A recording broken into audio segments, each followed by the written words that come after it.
দুর্ভাগ্যের কালো ছায়া আমাদের সুখকে গ্রাস করল।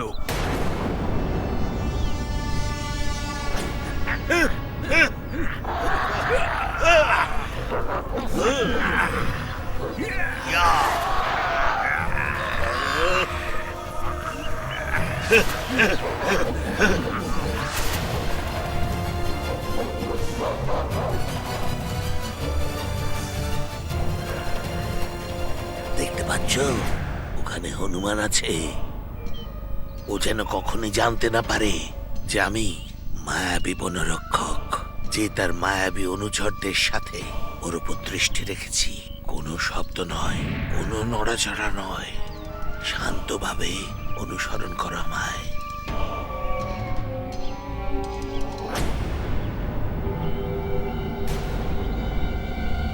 কেন জানি না ভীষণ বিপদের কোনো আভাস পাচ্ছি আমি। তারপর কি হলো ভ্রাতা লক্ষণ? সে কে ছিল যার দুর্ভাগ্যের কালো ছায়া আমার প্রভু শ্রীরামকে ঘিরে ফেললো?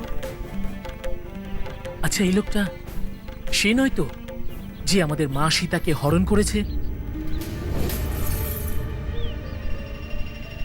এর কারণ ছিল রাক্ষসী শূর্পণখা। একদিন বনে দাদাকে দেখে সে মোহিত হয়ে গিয়েছিল। সে দাদার সামনে বিয়ের প্রস্তাব রেখেছিল। দাদা না বলাতে সে আমার কাছে এসেছিল।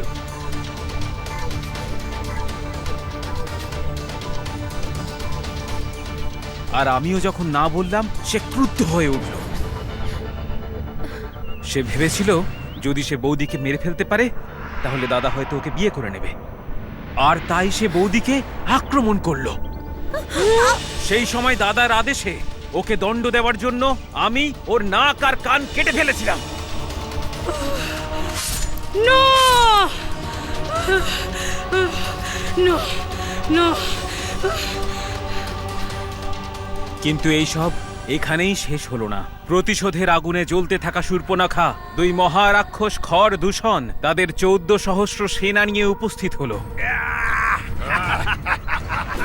শূর্পণখার নাক কাটার প্রতিশোধ তোমার মৃত্যুতেই পূর্ণ হবে বনবাসী।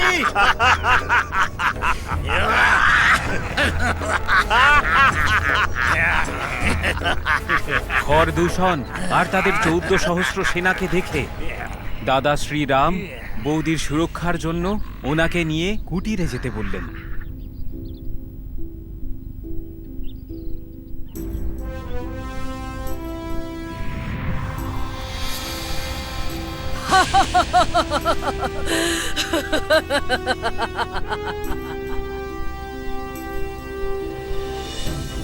আর তখন দাদা শ্রীরাম একাই খর দূষণ আর তার সেনাদের মুখোমুখি হলেন।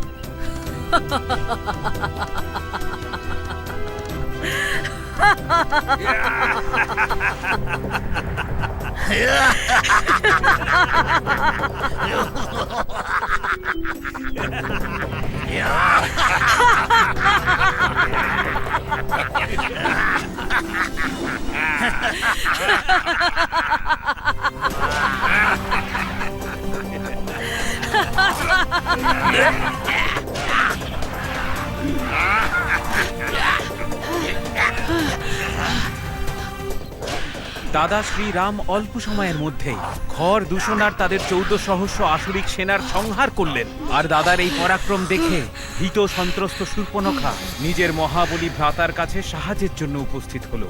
আর শূর্পণখার সেই ভ্রাতা হলো রাক্ষসদের অধিপতি অসুররাজ রাবণ। এসব কি ঘটছে? শূর্পণখা এই রকম বিকৃত রূপে, এই দশায় লঙ্কেশ্বর রাবণের রাজসভায় এই রকম অবস্থায় আসবার সাহস তুমি করলে কি করে? আপনার নিরুপায় বোন নিজের সাহায্যের জন্য ভ্রাতার কাছে যাবে না তো কার কাছে যাবে ভ্রাতা? ওই দুই সাধারণ মানুষ আপনার বোনের নাক আর কান কেটে দিয়েছে।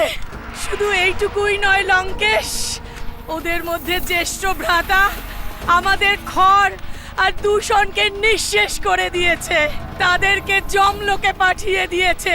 অসম্ভব! হ্যাঁ, ভ্রাতা রাবণ তো কিছু শুনছেনই না, কিন্তু এই অপমানের প্রতিশোধ ওই বনবাসীদের ওপর যেভাবেই হোক নিতেই হবে।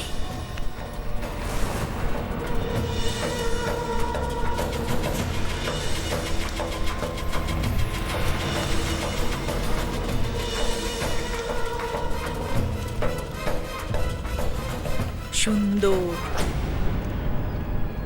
অতি সুন্দর।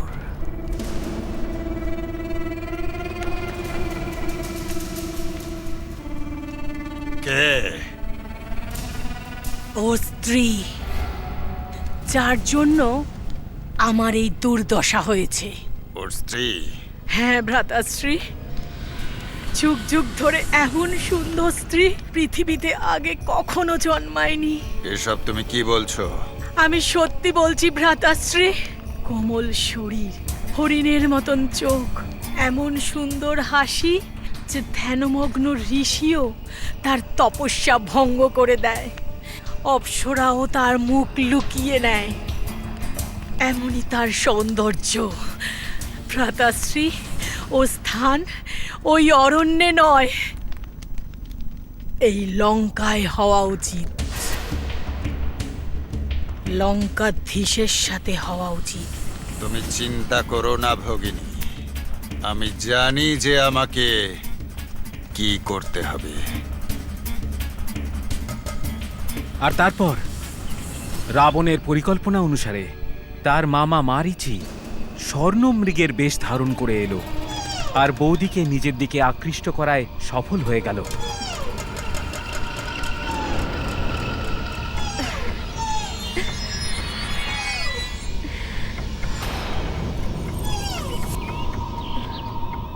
এত সুন্দর স্বর্ণমৃগ! ওই স্বর্ণমৃগ দেখে বৌদির এমন লোভ হয়েছিল যে তিনি দাদার কাছে সেই স্বর্ণমৃগ এনে দেওয়ার জন্য জেদ করে বসলেন। তখন দাদা বৌদিকে আমার সুরক্ষায় ছেড়ে ওই মৃগের সন্ধানে বেরোলেন। কিন্তু কিছুক্ষণ পরে শুনলাম যেন দাদা আমার নাম ধরে ডাকছেন। সেই কণ্ঠস্বর একেবারে দাদার মতোই ছিল। বৌদি খুব চিন্তিত হয়ে আমাকে ওনার সহায়তার জন্য যেতে বললেন। কিন্তু বৌদিকে আমি এইভাবে ছেড়ে যেতে পারতাম না। সেই জন্য আমি কুটিরের চারপাশে একটা দিব্য রেখা টেনে দিই, যাতে কোনো ধরনের কোনো আসুরিক শক্তি কুটিরে প্রবেশ করতে না পারে।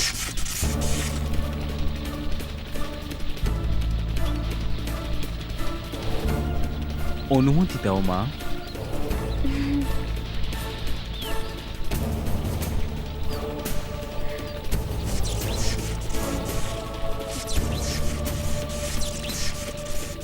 আর আমি বৌদিকে সেই রেখা বার করতেও বারণ করেছিলাম।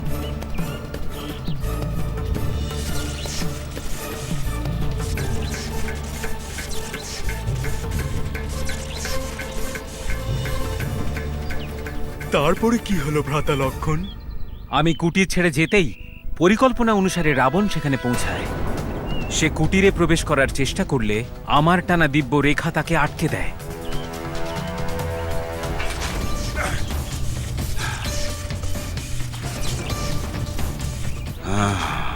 একটা সুরক্ষা রেখা টেনে সুরক্ষিত করা হয়েছে এই কুটিরকে। তখন সেই মায়াবী ভিক্ষুকের রূপ ধারণ করে।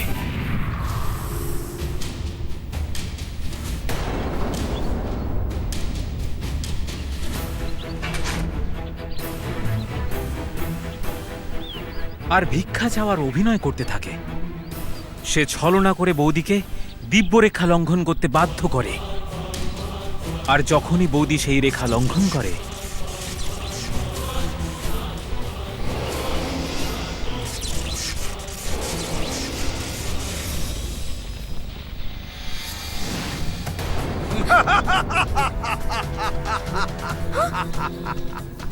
কে তুমি?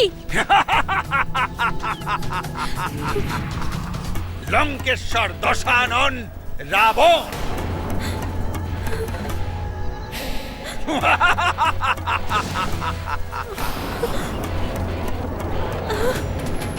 স্বামী, আমার রক্ষা করুন নাথ। প্রভু, আমার রক্ষা করুন, রক্ষা করুন স্বামী! আর বৌদিকে অপহরণ করে নিজের পুষ্পক বিমানে করে নিয়ে যায়। আমায় রক্ষা করুন নাথ! প্রভু আমায় রক্ষা করুন! রক্ষা করুন!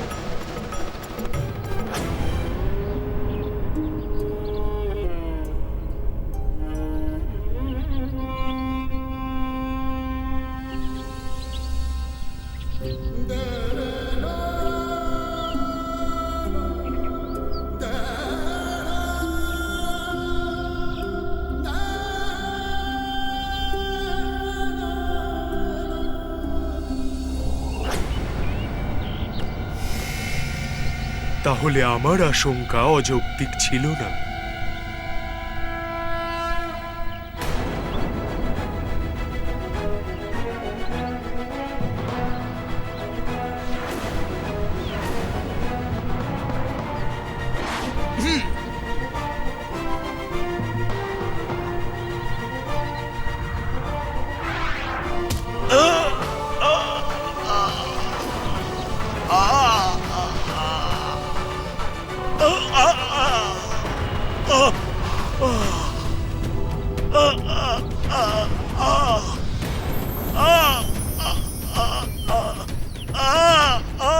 হনুমান, ও হলো কিষ্কিন্ধার মায়াবী গুপ্তচর।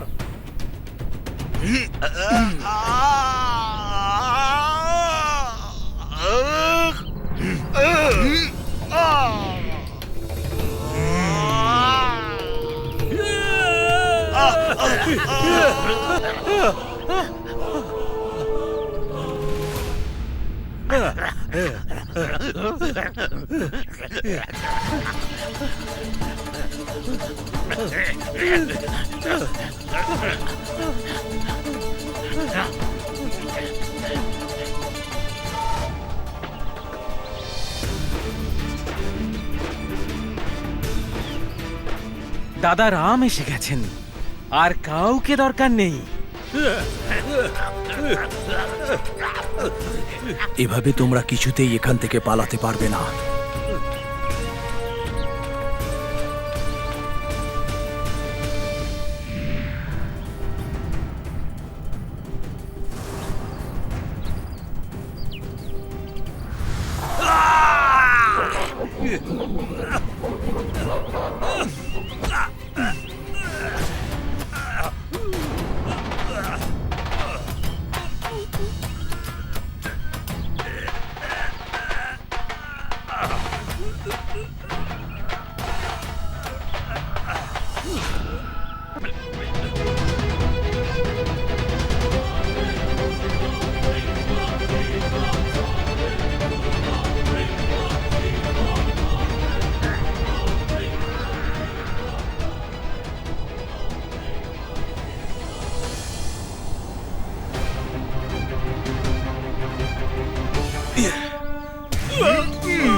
মিত্র, আপনার ধনুর্বিদ্যার অদ্ভুত কৌশল দিয়ে এদেরকে পরাস্ত করে আপনি সত্যিই আমার বিশাল বড় উপকার করেছেন।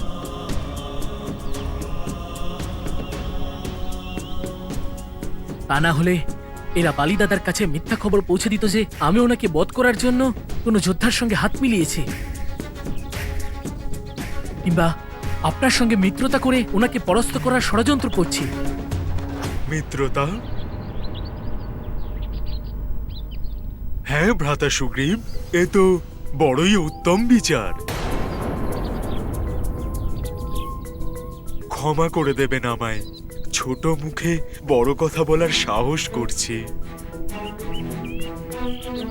নিজের রাজপাট আর জীবন সঙ্গিনীর থেকে বঞ্চিত আপনারা দুজন একই মর্মে মর্মাহত। যদি আপনাদের দুজনের মাঝে মিত্রতা হয় তাহলে আপনারা একে অপরকে সাহায্য করতে পারবেন। একে অপরকে সাহায্য? সাবধান মিত্র হনুমান, যদি এ কথা ঘুণাক করেও বালি দাদার কানে যায়, তখন উনি নিশ্চয়ই আমাকে বধ করতে মরিয়া হয়ে উঠবেন। বড় বড় শাল গাছের গুড়িকে মুগুর বানিয়ে যিনি ব্যায়াম করে থাকেন, নিজের এক ঘুষিতে পাহাড়কে যিনি মাটিতে মিশিয়ে দেন, দুন্দুবির মতো রাক্ষসকে বধ করে তাকে যোজন দূরে যে ছুঁড়ে ফেলতে পারে,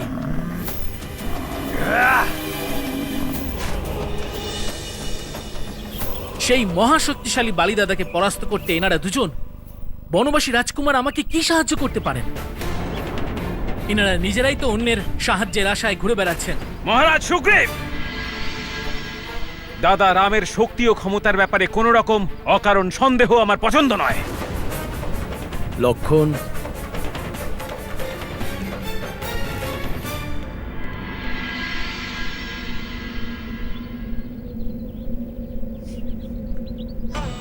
ক্ষমা করুন আর্যপুত্র। ভ্রাতা সুগ্রীব আপনাদের দুজনের বল আর পরাক্রমের ব্যাপারে অবগত নন। সেই জন্যে উনি প্রভুর সামর্থ্যের উপরে সন্দেহ প্রকাশ করে ফেলেছেন।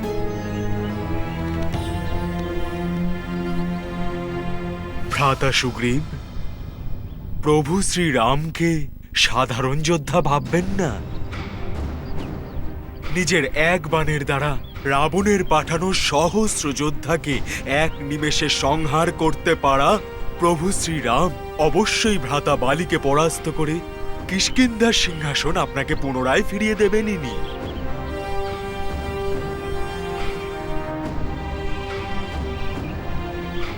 রাজ্য ফিরে পাওয়ার পরে আপনি মাতা সীতাকে খোঁজার জন্যে ওনাকে সাহায্য করবেন। হনুমান, শ্রীরাম অবশ্যই একজন নিপুণ যোদ্ধা, কিন্তু দশানন রাবণকে যিনি হেলায় হারিয়ে দেন, সেই বালিদাদাকে বধ করা তো দূর, তাকে যুদ্ধে পরাজিত করতে পারাটাও এনার পক্ষে অসম্ভব।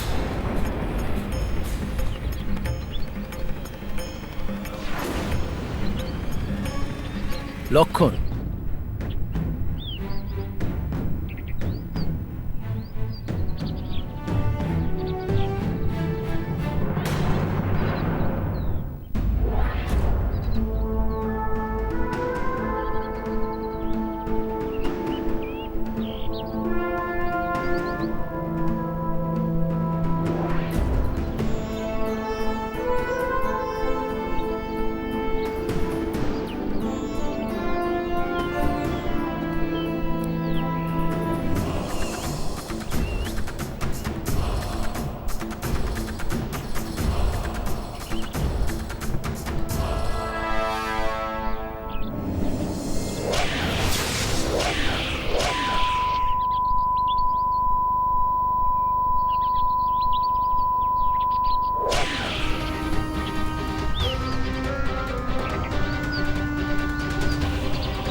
সমস্ত দিশায় কম্পন সৃষ্টি করা এই বিশেষ ধ্বনি, এটা কোনো অশুভের সংকেত নয় তো?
আশ্চর্য, 7টা শালের গাছকে মাত্র একটি বান দিয়ে দ্বিখণ্ডিত করে ফেললেন।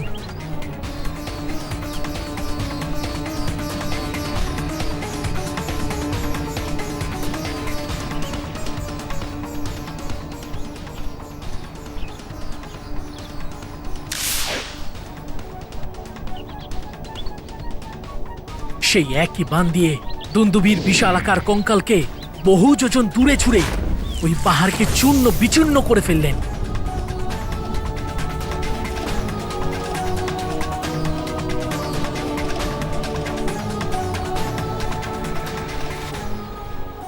কাউকে সম্পূর্ণভাবে না জেনে তার যোগ্যতার প্রতি সন্দেহ করা সর্বদাই অনুচিত।